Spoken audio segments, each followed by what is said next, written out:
We can start. Okay, great.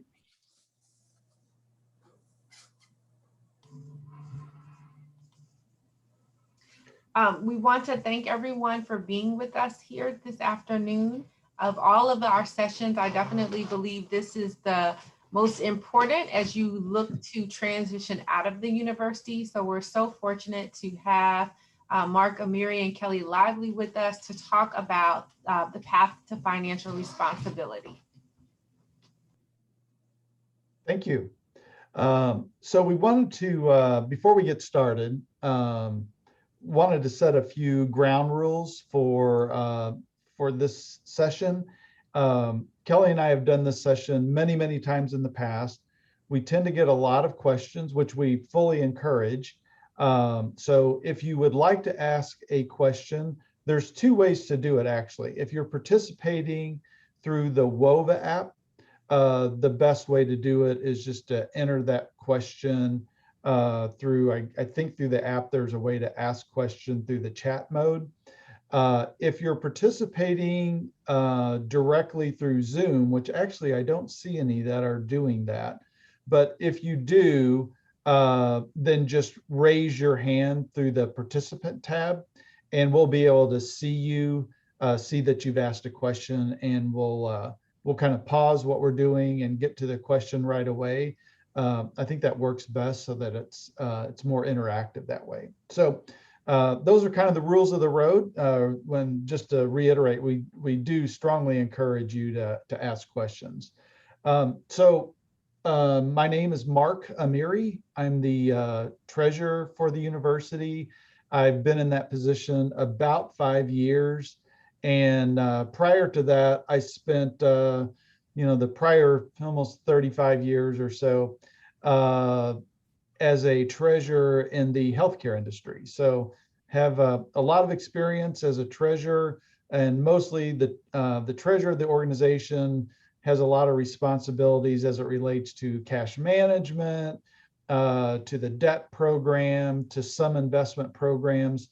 But coming to WashU, I also had the opportunity to also participate and oversee a program called our student loan program. And that's where Kelly Lively comes into play.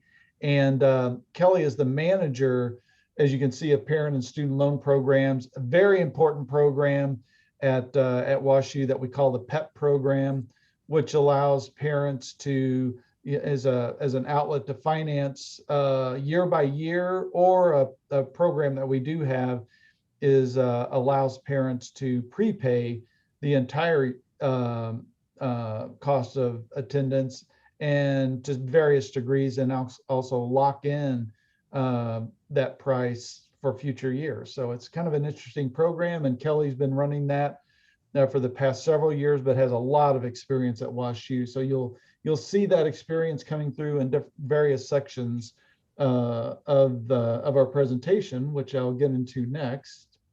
So as you can see with this presentation, what it's called multifaceted. We want to look at just the overall topic of financial responsibility. And that leads right into the importance of having a budget, how to go about budgeting, how to stick to a budget. Then we'll get into credit and what it means to establish credit, how to maintain good credit. Then we'll morph into kind of what we're referring to as the real world, important decisions that you'll make as you enter the job market, some things that we would like to pass on to you that we think are vitally important.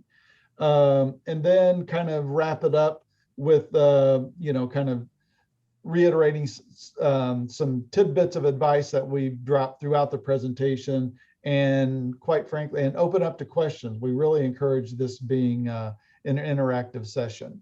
So with that, we're going to turn it over to Kelly, and she's going to touch on the first topic.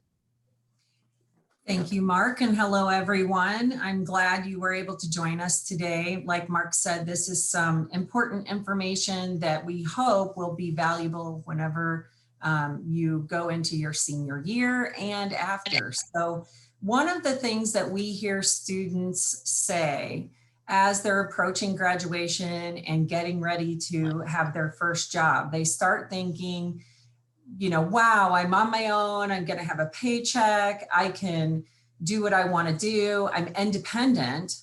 But if I get into trouble, I can always call my parents and they'll help me. So, that may or may not be true for your particular situation. But if you are kind of striving for that independence, I think it's really important to plan ahead for responsible financial behavior. And that's what we're going to talk about today. So the things that we're going to talk about first are budget, credit, and then living responsibly. So we're really just going to hit those three main topics. And the first one being establishing a budget. So whenever we talk about creating a budget, I think it's a couple of things come to mind, right? So everyone thinks, oh my goodness, that's something that I know I should do, but I haven't done yet. The other thing that comes to mind is it sounds complicated, and how can I possibly know all the pieces of information that I would need to pull together to put together a budget that would actually work for me in my stage of life.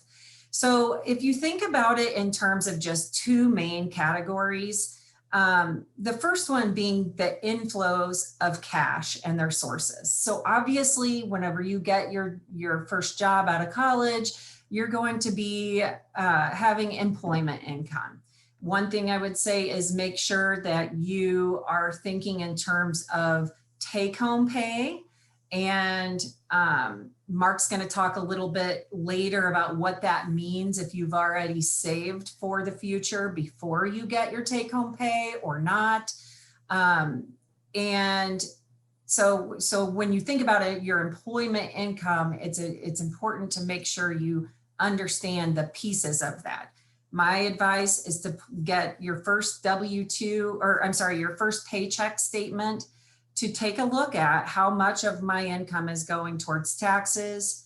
Am I contributing to a retirement savings plan? And that's the second one here, is your savings, and then how much you have left for the other categories in your budget.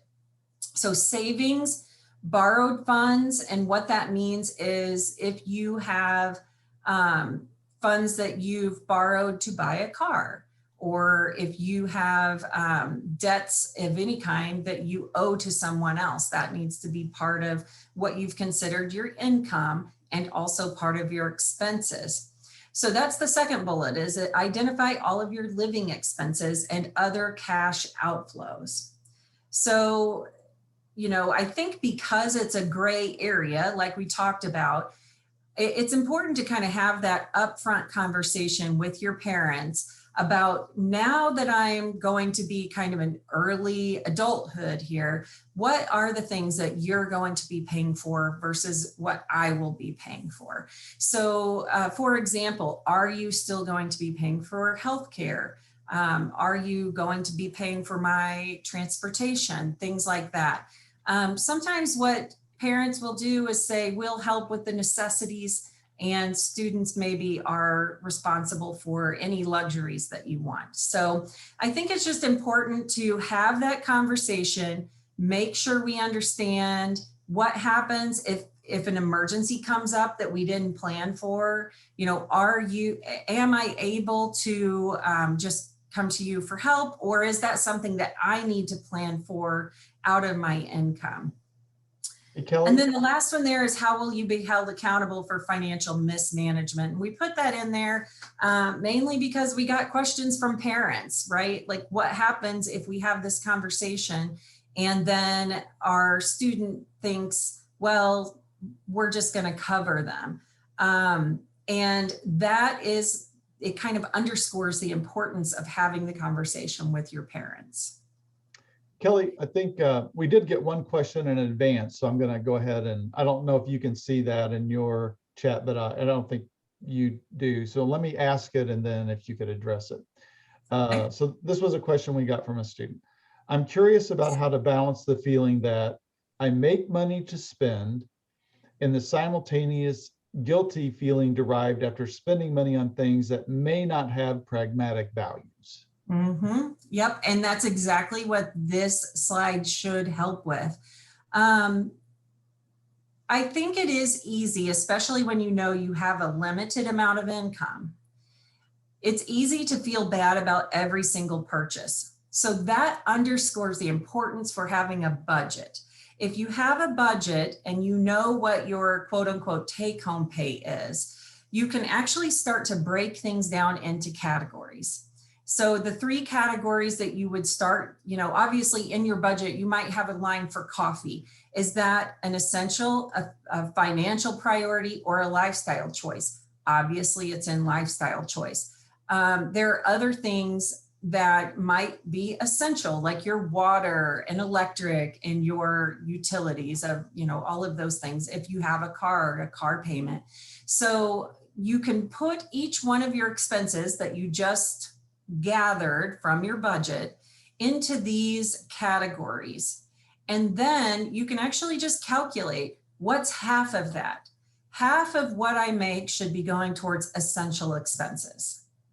And if you meet that, then 20% goes into your financial priorities. So that might be things like paying off your loans, any credit card debt that you have, saving for an emergency. So that's one thing. Most of the time, people will recommend having at least 6 months of income saved so that if something happened and you lost your job, you would be able to sustain yourself for a period of time. Or things like saving for retirement, or if you're looking to purchase a home or a car.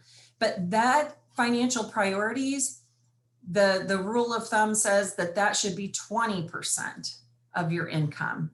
And then the 30% is what's left for you to make choices on with. And I think it's easier to not feel guilty about those lifestyle choice expenses and about things that maybe you didn't need, but you just wanted because you've earned it, right? If you know that that's within your 30%, and then that makes it easier to not dwell on whether or not that was something you should have. So hopefully that helps. I think it does require you to kind of put pen to paper and have a plan up front for how each month is going to work. But I think this rule is a really good kind of framework for planning. Now, Wilmetta asked a question, what are the best ways to save money and when should you start? I think it's really hard to save money when you're in college, right? Unless you have a job where you're working several hours a week, you might be able to.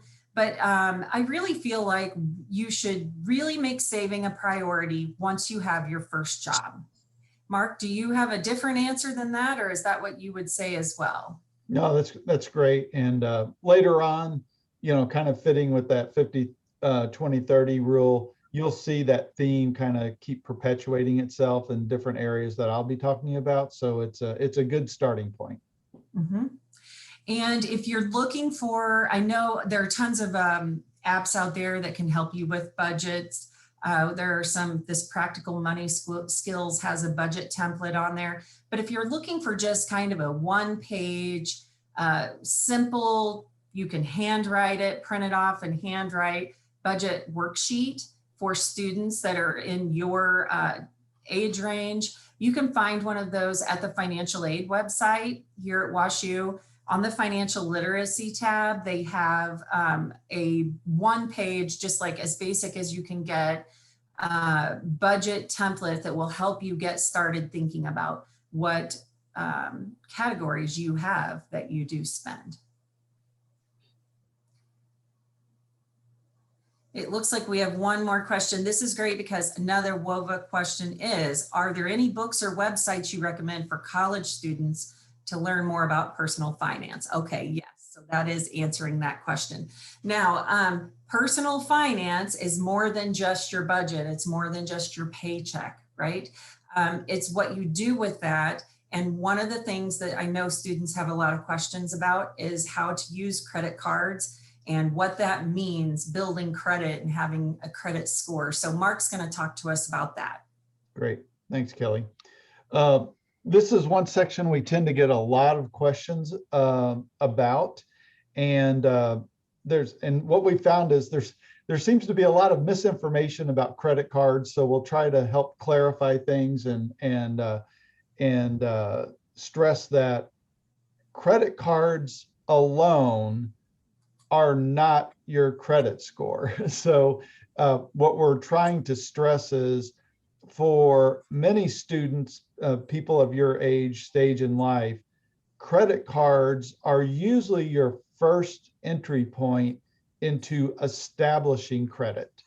And so what we're trying to get at in this section is that since this is going to be your probably first foray into actually incurring debt, we want to stress the importance of developing good habits around incurring debt. Some of this may sound like we're encouraging you to incur debt, and that's really not the purpose. But what we're trying to say is, for most people, if they're buying a house, have to finance it some way. Not too many people have $100, $200, $300,000 laying around that they can buy a house in cash. That's very, very impractical. Most people don't have 20 or 30 laying around that they can go buy a car with. So most of us, which is common now, you usually are incurring debt to finance a car, finance a house, or other big purchases. So in order to do that, you have to have a good credit score. So what we're trying to then stress is that, we're going to give you some tips on how to maintain a good credit score and what is a credit score to begin with. Probably the very, very first thing to understand is there's so many different options now on how to pay for kind of day-to-day purchases. And so right now, I know a lot of you probably on your phones have different apps where you can, like person to person make payments through Venmo or Zelle or things like that. We're not talking about that. And that's why we stress here the difference between a debit and a credit card. Debit cards now are almost kind of fading because there's so many direct payment methodologies. But for those of you that still do have a debit card, the importance to know about a debit card is it looks exactly the same as a credit card. You can use it at a store to, make purchases. The biggest difference, of course, is that whenever you're paying with a debit card, that whatever it is that you're using, that debit card for that transaction, whatever that transaction amount is going to instantaneously be a subtraction from your checking account that debit card is tied to. So it is automatically going to reduce your balance. So probably most of you know that, but just wanted to stress it. Whereas with a credit card, you're kind of building up a little spreadsheet of items that you owe. You owe Visa or MasterCard for whatever it is that you're charging at that individual location. And then the point that we're trying to make is that those need to be paid. A good habit is that, use that card responsibly to the point that you should be able to pay that off whatever the monthly cycle is. So we really encourage a spending habit, which is use it for what you can afford and what you can afford to pay on a monthly basis. Now we realize sometimes you need it for emergency basis, and therefore you may go over what you might be able to afford for that particular month, but pay as much as you can, and at a minimum, make the minimum payment. Because if you don't make at least the minimum payment, then you're going to start getting knocks against your credit score. So Kelly, on to the next point here. The other thing is maybe a lot of you on the Zoom call today have already experienced this. You wanted to get a credit card, but the bank will not issue you one because you have no credit established at all, maybe don't even have a job. And so the only way that you're able to get a card is if you're actually being co-signed by your parents, or it's a card where you're just added to their program. So one thing that you've got to realize is if you have gotten a card that is not based upon your own independent credit, that whatever, I hate to say, potential irresponsible activity and payment that is made on that card, it will reflect on whoever the cosigner is. So just remember that, if it is a card that is under your parent's name, it will affect their credit score. So that's very important to understand. The other thing that and I've kind of already touched on it, but it's really important that if you have a credit card under your name and you're using that credit card mostly to establish a good credit score, it's really important, again, that when you get your statement, try to pay that credit card balance off in its entirety every single month. That's the best thing that you can do to establish really good credit. If you develop a habit of only paying the minimum amount that's stated on that credit card bill, it's actually a bad habit to get into. And the reason for that is this is exactly what the credit card companies want you to do, because this is the highest margin business that banks have. They can charge outrageous amounts of interest on credit card balances, and the compound interest that you incur from a credit card can really add up and really get away from you unless you get into the habit of paying off that credit card regularly. So that's the main point here, is that we really encourage you to make sure that you're paying that off on a monthly basis. So credit monitoring. Here's another very important point about having a credit card. So kind of, I think the buzzword now amongst most people, young and old, is knowing what your credit score is. What you want to strive for is getting the highest credit score that you can. And you may say, well, why is that important? What is the value of having a good credit score? I've already touched on a little bit of it. It may not affect you now, but it'll definitely affect you some point in the near future. And those are things like, trying to go get financing for a car, or eventually if you have to go get a mortgage, even sometimes getting an apartment, they're going to go check your credit score. Anymore, even just opening up an account at a bank, they go in to one of the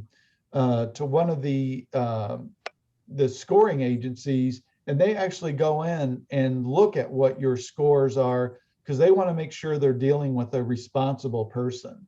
So one of the things that was a more recent federal law that was passed is that you have the ability once a year through each of these nationwide services, the reporting agencies, Equifax, Experian, and TransUnion, those are the three main ones, that you have the ability to go in free and check your credit score, which I would strongly encourage that you do. So it's important that you go in, see what your credit score is. More importantly, look for inaccuracies. There may be times when they're saying that you haven't made a payment, and for sure that you've made payments. It's really important to know if things are being reported inaccurately, so that you can go in and make those corrections and get those corrections so that you can get your credit score up. So that's the main takeaway here. So know what your credit score is and what are the factors that contribute to your credit score. So as you can see, as we've listed here on this slide, is, it's kind of important to know what these factors are too. Is, you want to, what your payment track record is. In other words, are you making your payments on time? And it's not just your payments on your credit card. Now we're talking a little bit later in life. Are you making your car payment on time? Are you making your mortgage payment on time? When you got a doctor's bill and you have a deductible and they send you a bill, are you making that payment on time? So anytime that you're incurring any kind of debt or responsibility, you've got to get in the habit of paying those bills on time, because otherwise they will affect your credit score. And as you can see, that is the biggest percentage of keeping your credit score, is making payments on time. The amount of debt you owe, next most important item here. The other thing is, you don't want to get what's called over leveraged.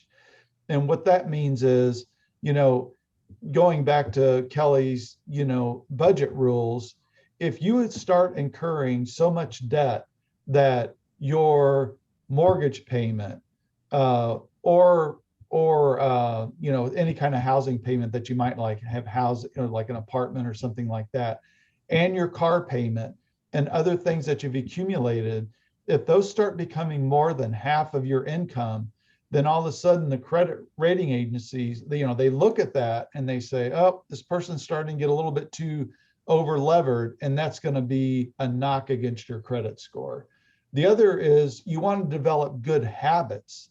If you've just started your credit history, it takes a little while to get a good credit history going. So this is just a matter of, that's why we stress the importance of kind of starting off early with just a credit card, getting good payment structure in place to develop some kind of length of that you're a responsible person and you've been able to handle a credit card for a couple of years. How often you've applied for credit and the types of credit you use are kind of obviously further down the line. But another thing that knocks against your score is opening 10 credit cards. In other words, you may not use even any of those credit cards, but just the fact that you're opening 10 credit cards and you have that available is not a good sign to these credit agencies, because what that's saying is that, let's say you opened it and each one gave you $10,000. Well, what that means is that you could just go on this huge spending spree and put a lot of debt on yourself all at once. So they don't like to see that. So again, a lot of this is very common sense, but it's good to know what kind of factors are part of what your credit score is. And Kelly, the next one. I'm frozen. Oh, you're frozen? Okay. Yeah. We'll wait for Kelly to unfreeze here. Okay.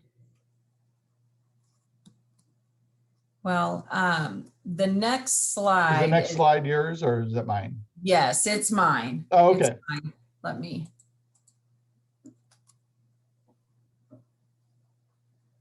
Well, I'm not sure why I'm not able to go forward, but I'll go ahead and talk and give it maybe a few minutes or a few seconds here and try again. Okay. But the next section is the live responsibly. If you remember back on the first slide, the last thing we were going to talk about is how to live responsibly. So the first one is that you want to mind your spending and resist impulse spending. So one thing, I guess a really good way to describe it is to kind of know your spending triggers, right? So I like live music. So if a friend sends me a text and says, hey, let's go to this concert, I automatically want to say yes without checking my budget and making sure that it fits within that 30%. And so kind of know yourself and what you're likely to spend on. And that's one way to kind of avoid overspending, whether that's clothing or going to sporting events. Another thing is to think really carefully, especially right out of school, if you need to take on auto debt, right? A car. So if you're living in the city, you may not need to have a car in the city. So you might think about, do I really want to put that expense because it comes with a car payment and insurance and those other things. So the other thing about living responsibly was just to reiterate what Mark was saying about making payments on time. So how do we know that that's 35% of our credit score, that it's really going to hurt us if we don't make it on time? So how do we make sure that we do that? Someone, Morgan, can you please mute? So the other thing to mention is that you can put it on a calendar. You can put it on a calendar that you keep for the other things you're doing, or you can kind of develop a habit of every month on the day you get your paycheck, or whether that's biweekly, what bills you pay as soon as you get your paycheck. So be sure to use the tools that you have and incorporate your budget into your budget planning and your bill payment into your monthly routine once you start getting into a routine of receiving a paycheck.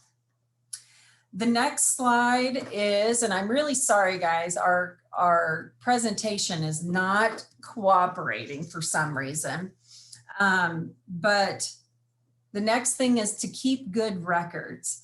So this goes back to, especially while you're in school, I work with students who are taking out student loans to finance their education. And one of the things that I always tell them is, once you sign your loan note, be sure to put that into an important papers file. Whether it's printed or electronic, it's important to keep those documents together so that later down the road, whenever you're facing graduation and entering repayment, all of that important information is in one place. So keep good records, whether that's again on paper or in a folder that you back up on a thumb drive once, every so often.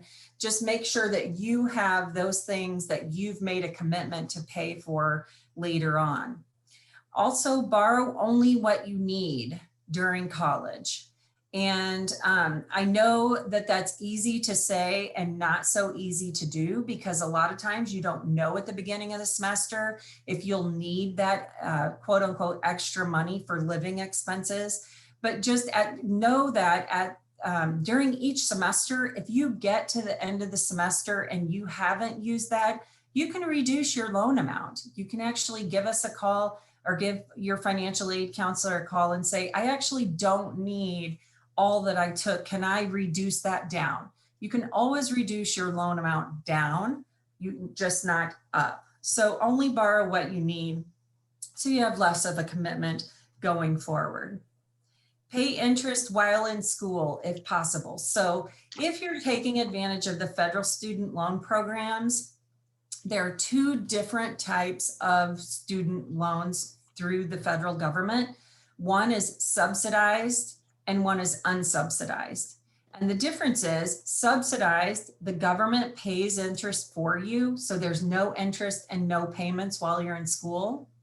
Unsubsidized, or if you go to get a loan from a bank or Discover Student Loans or Bank of America or whoever you're getting a student loan through, they are likely accruing interest while you're in school. Even if they say you don't have to make payments, they're probably charging you interest as you go. So what I always recommend is, if you can, make your interest only payments. That may be only $30 every 6 months or every year. But at least then, if you borrowed $2,000 now, it'll be $2,000 whenever you get out, not what they call the compounding interest, where your balance is going up and up and up. And then I'm not sure, Wilmetta, do you have any recommendations? Should we kind of unshare our screen or shut down? I was going to tell you to stop share and reshare again. Just stop. Oh, look at this. Oh, there it is. Yep. I clicked several times. So let's go through. This is exactly what I was just saying. Hopefully I did a good job of saying this instead of showing you. The one thing that I didn't go through is all of the different loan amounts you can take while you're in school.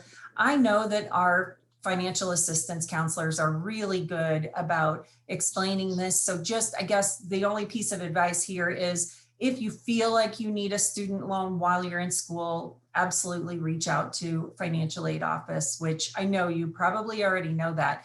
And then lastly, and live responsibly, Mark is going to talk a little bit about your senior year. Yep. Actually, is this one mine, Mark? Yeah, I think I'm the next one after that. Oh, sorry. Yeah. Okay, but Kelly, before you start, this would be a good break for a second. I think most of you that are on this Zoom call probably missed the very beginning of the presentation. And what we were trying to say there is we really do encourage you to ask questions as we're going along. But the only thing that we do ask, if you do want to ask a question, is, on Zoom, hopefully you all are Zoom experts. So you'll know at the very bottom, there's a participant tab. So if you'd click on that and then click on your click on your name, there should be an option to raise your hand.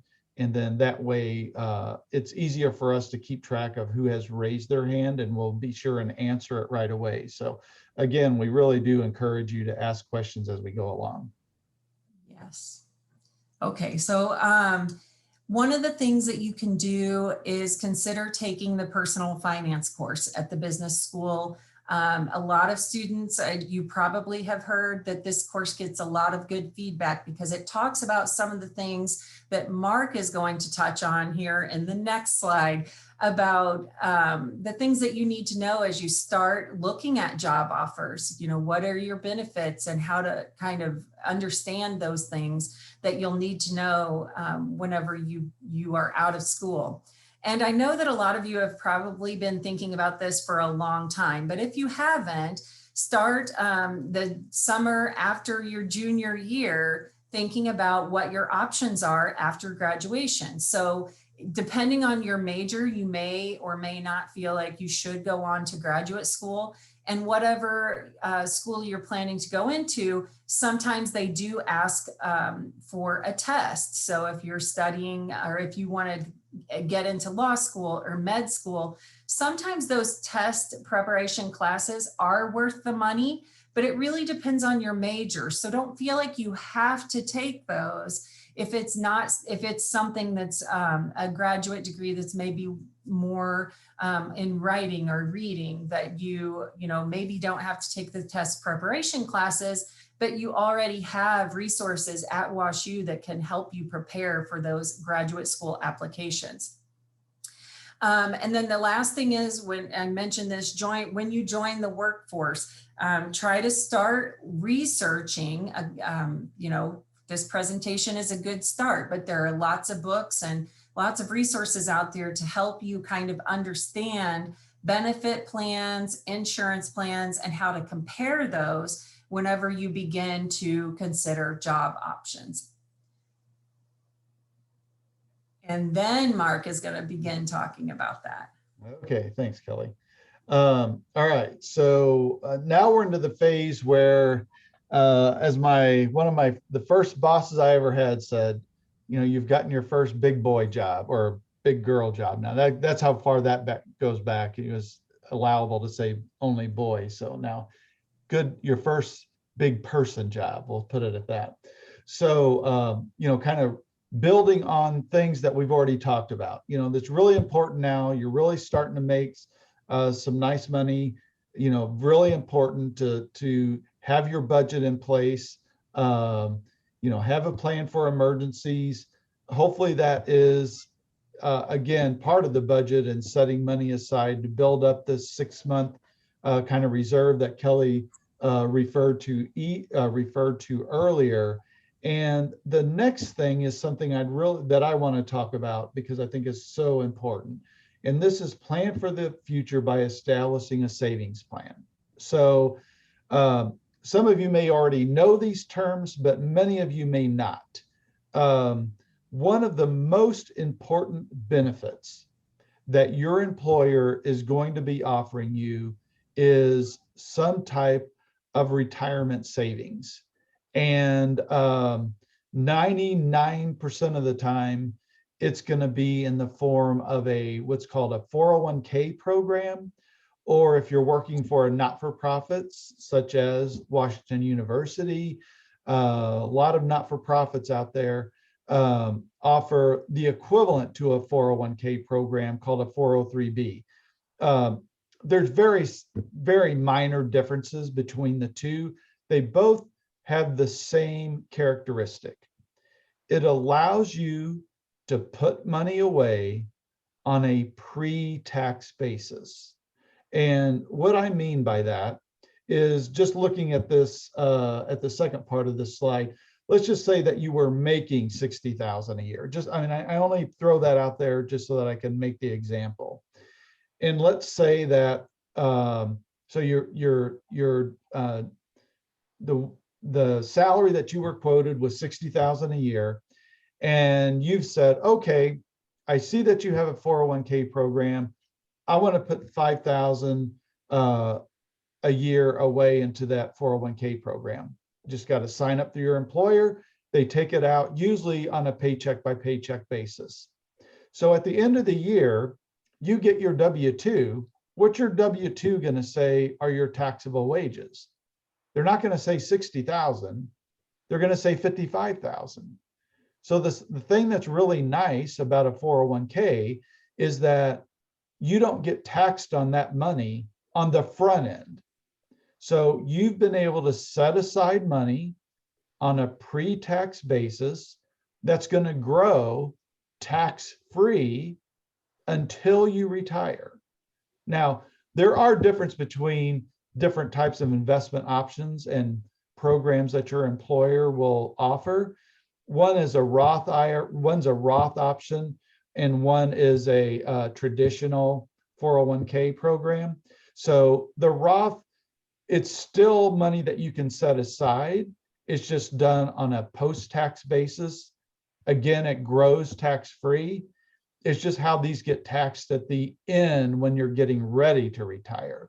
So I know I've thrown a lot at you. It gets a little bit complicated, but the main point that I'm trying to make is that this is something that you really should seriously consider participating in. And here's the other reason. Almost every employer does some kind of matching of whatever you put away. So what that means is, if for most employers, they will match the first 3, 4, 5% of what you put away. So if you say, okay, well, I'm going to save at a minimum 5%. So in this example of 60,000, you're saying, okay, I can easily afford to put away 3,000. Your employer, depending on their match percentage, will also match that first 5%. So they'll also contribute to your program $3,000. So think about it. That is an automatic 5% earnings on your money. I mean, you've already made it. You know, they've already matched it. So it would be crazy not to take advantage of getting free money. The only other thing that I can't stress enough is that on these 401k programs, I should have said you make 100% on your money because they're matching exactly what you do. The thing that's so important here is that when you make that decision to participate in your employer's program, you have to think of that as being money that you are truly setting aside for retirement. Do not get tempted or think of this as money that I'm just setting aside in a savings account so that when I go and buy my first car or my first house, that I can take it out because I've been saving for it. that is not the way to be thinking about this money. This is money truly meant for retirement for the very long term. As a matter of fact, the IRS has built in rules to strongly discourage you from taking that money out. So if you do take the money out before hitting, there's certain different limits, but for the most part, it's before hitting age 59 and a half. So that's a long time for most of you. If you take that money out before hitting a certain age, then you get penalized automatically 10% of whatever amount you're taking out, plus having to pay taxes on all of that amount that you're taking out at that time. So there's significant tax consequences of taking that money out earlier. But as you'll see in a later slide that I'm putting together, it's very important. And you'll see the advantage of starting early. And that's what this next slide says is about, let's see, go back one, Kelly. Let's see, go back one more. There was something about time saving. Yeah. There you go. Yeah. So your age is your biggest asset. And I'm going to show this in another slide. But the earlier you start saving, especially saving under these 401k programs at an early age that have tax advantages to them, where you get to accumulate assets tax-free, is a huge benefit to you. So the earlier you start, the better. So putting that off is definitely to your disadvantage. So even though it may seem like small amounts accumulate. You have time to accumulate those assets. So it's extremely important. So I'm going to make that example, and we've just made a silly example here by Joe and Harry. So Joe's a saver, Harry's a spender. So we're making this example saying that you're entering the job force for the first time, and you've decided that you're going to put away $2,000. This isn't even putting into the fact that your employer is going to probably be matching some of that. We're just saying you're putting away $2,000. So this just sweetens the pot the more that your employer might match it. But believe me, I've done the math on this, and it is true. Now, the only thing is that it probably it uses a little bit higher rate of earnings than what's realistically probably possible. But for this example, we're saying that you're able to generate a return, an average return of 10%. But what this is saying is that Joe starts his program early on, right away, right off the bat, at age 25, and for the next 7 years, he's going to put away $2,000. And for whatever reason, we're just for a silly example, but after that, he decides he's not going to put any more away. Again, that's not a great example, but because we wanted him to keep contributing. But for illustrative purposes, we're saying for the first 7 years, he put money away, then he stopped putting money away. But the money that he put away at the beginning of $20,955, I mean, that's how much it grew up to that point. And then he just let that sit and then grow. He will have accumulated over $500,000. Then you've got Harry. Harry decides not to do anything for the first 7 years. I've got other priorities. I want to buy a car. I want this. I want to do that. For whatever reason, he just gets started late. And then he finally comes to his senses and says, you know what? Maybe I should start putting money away in my employer's plan. So he doesn't start until he's 32.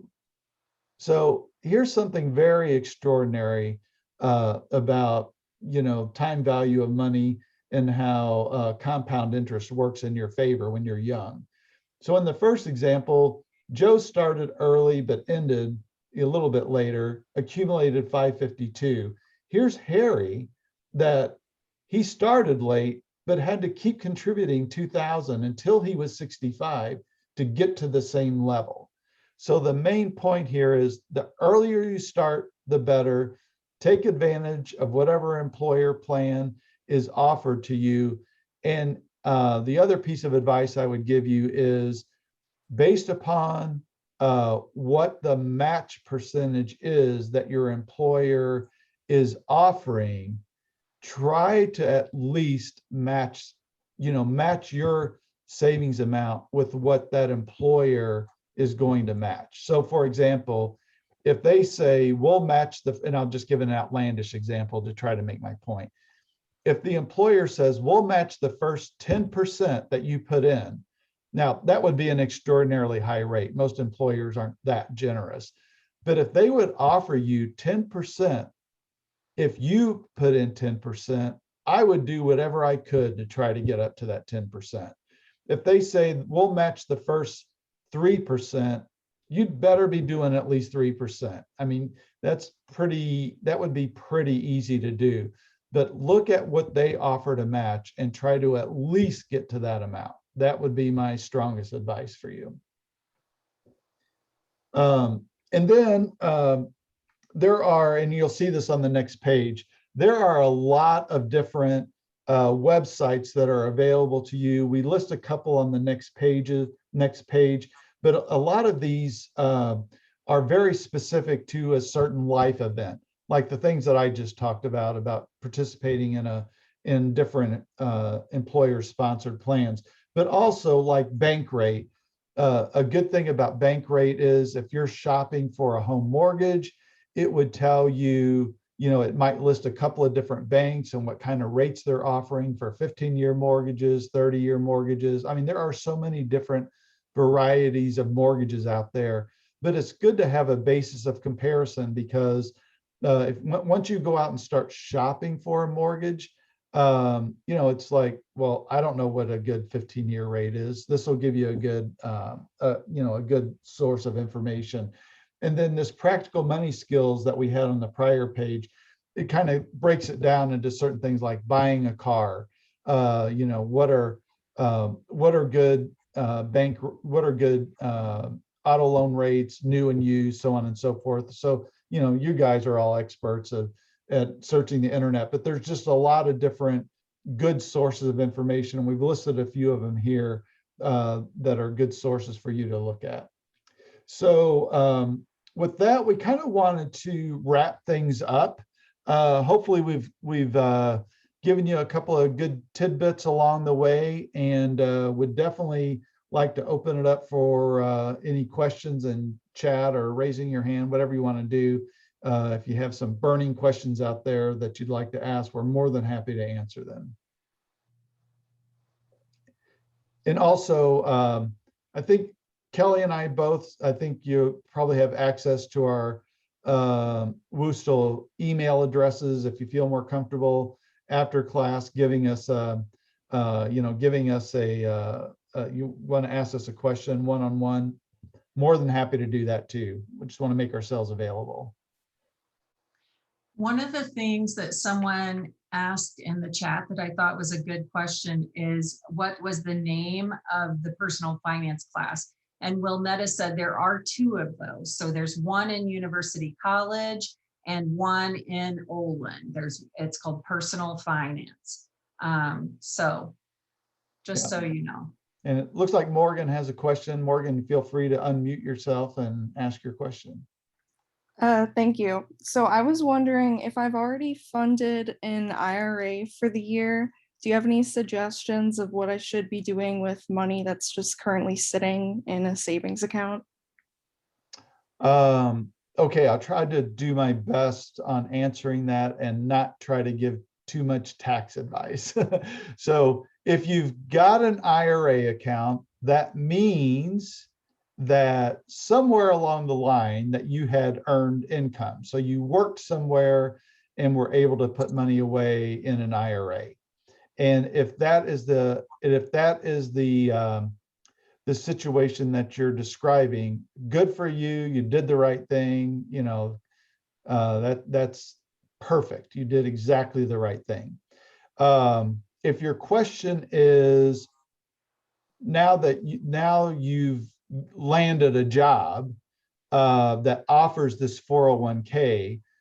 To the best of my knowledge, and I'm 99.9% that this is true, you cannot take IRA money that you've accumulated and contribute it to your employer plan. That IRA money has to stay separate. But what you can do, and this is for the future, what you can do, let's say you've gotten a job, you work there for 3 years, and you decide that you want to work for a different employer. A lot of employers will actually let you transfer your accumulated 401k money from the prior employer and transfer it to the new employer. Now, not all will allow that. Most will, as long as it's going from 401k to 401k. So, you know, it has to be like kind in order for you to do that. That's why, Morgan, you couldn't take an IRA account that is still tax deferred and has tax advantages and meld it into an employer plan. That does have to stay separate. But as far as IRA money, personal IRA money that you have, unfortunately, has to keep in its own account, to the best of my knowledge. Thank you. Sure. Any other questions?